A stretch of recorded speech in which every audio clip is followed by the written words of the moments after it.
Now, when I made the film Demons on My Head, this was back in, I think, 1999 in Australia. And everybody was still shooting 35mm or 16mm, and that was the cool thing to do.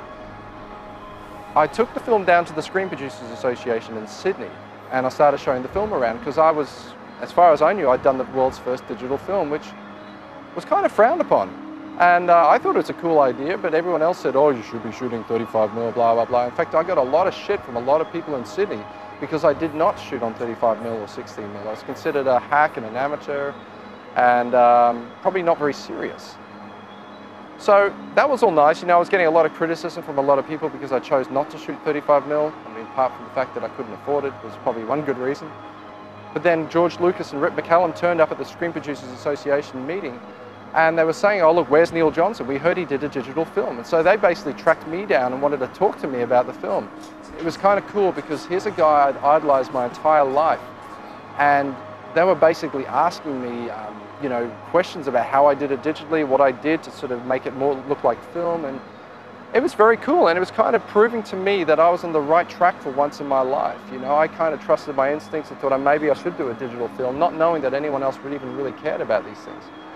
And so it was, I guess, the start of the revolution. I'm not saying I was the first or I started it or anything else, but in the early days, it was just good to know I was on the right track, and you can see now how the whole thing's taken off. Everybody's shooting digital, and it's a cool thing.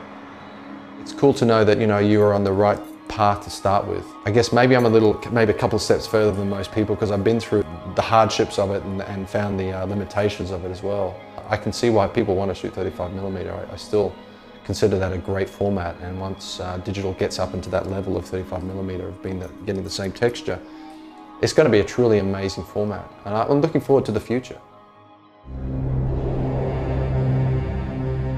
In the shadow of George Lucas, I decided to do a special edition of Demons in My Head.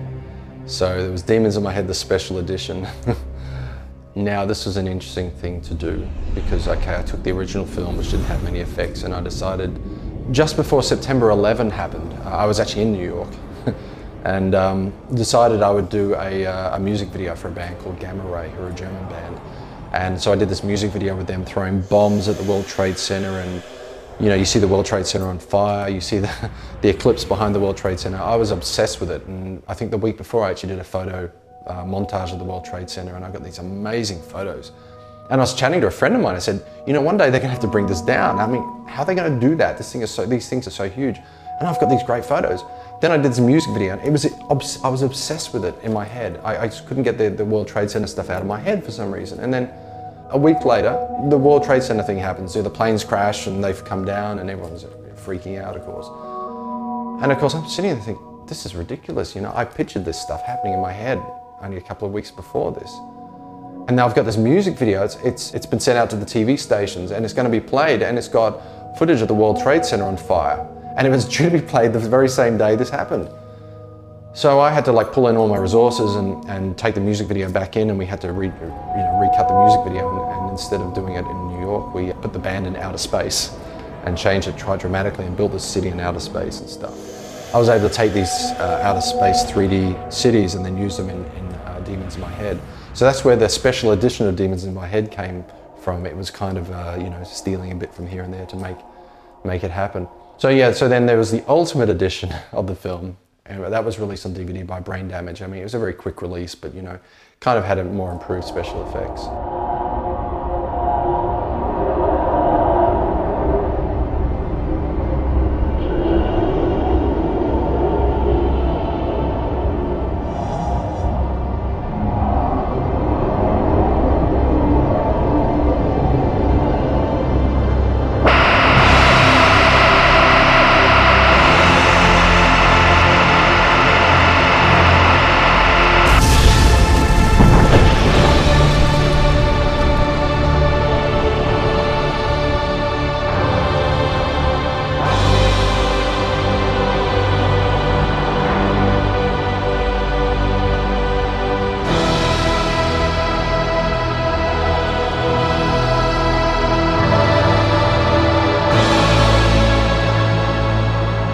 But you know, we come to the point where we want to be on high quality, high definition, and of course the film's taken a totally different direction. So I've taken parts of that, put it together with some new footage we shot, and it's now called March of the Nephilim. Of course, it is a different film. That's very obvious when you look at it.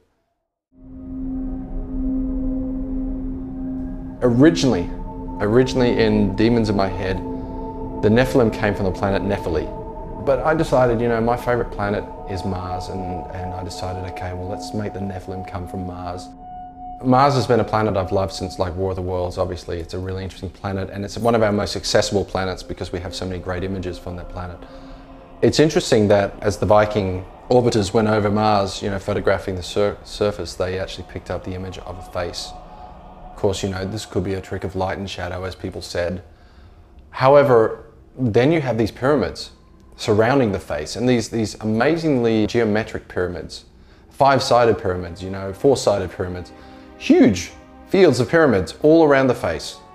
It starts to become a bit silly when NASA starts, you know, denying this stuff is real, and then they rephotograph it and they say, yeah, look, there's all these strange objects appearing on the surface of Mars. Interesting point about Mars, by the way. Cairo in Egypt, where the pyramids are, the word Cairo actually means Mars. I guess it's debatable whether there really is something on Mars, but you have to be pretty blind not to see some of these things as being very obvious. There's a problem with all this, and there's why would NASA even deny this, or, you know, why would NASA not be interested in this? Well, officially they say yes, of course we'd be interested if we find artifacts on you know, any other planet. But it's a known fact that in 1959, the Brookings Institute issued a report that said, if we in fact find artifacts on other planets, officially we are not going to tell the American people. Now that's pretty much something that's enforced and is in effect to this day with NASA. If NASA discover artifacts on another planet, they will not tell the American people. The reason for this is a study was done looking at the effects on Samoans. Basically when white people, modern white people, came to Samoa and introduced themselves to the culture, the Samoan culture fell apart and the original primitive spiritual culture they had disintegrated. And based upon this model, it was decided that, you know, if the American people were ever subjected to proof of life on other planets, aliens, and I think they're specifically speaking about the Bible Belt people who would be very upset by this, then it's very possible that society will crumble. This is a possibility. I mean, if you find out for real that yeah, there are aliens, the churches are going to fall apart, you know, and people are going to go crazy and all sorts of stuff is going to happen.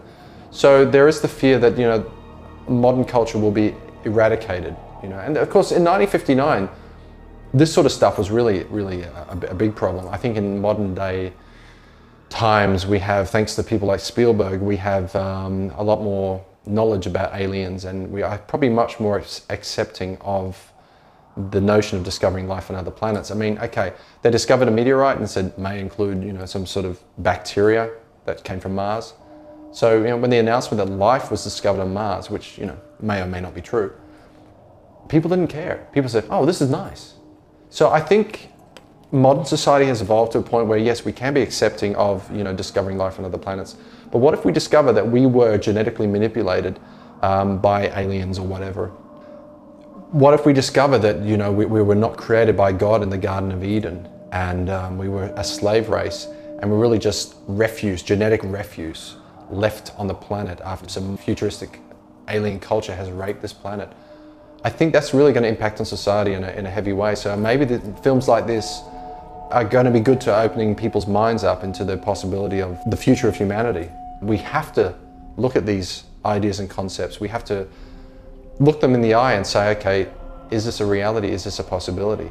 Because I mean, you know, how much proof have we got? Well, we do have writings in the Bible, we do have pyramids on Earth, we do have ancient myths and stories, and pretty much the oldest culture known to man, the Sumerian race of people, did say we're a product of alien genetic manipulation.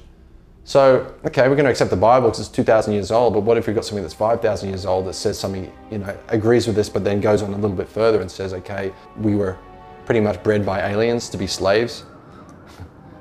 Shouldn't we listen? Or shouldn't we at least take this on board? You know, okay, you're brought up as a Catholic, that's nice. Doesn't mean it's right, doesn't mean it's correct. So we really have to look at these things and really examine in our own head what is a reality. We have to be prepared that one day we will be faced with a truth that may not be pleasant, or may not make us happy, and it's how we deal with that. So that's why these films are so important.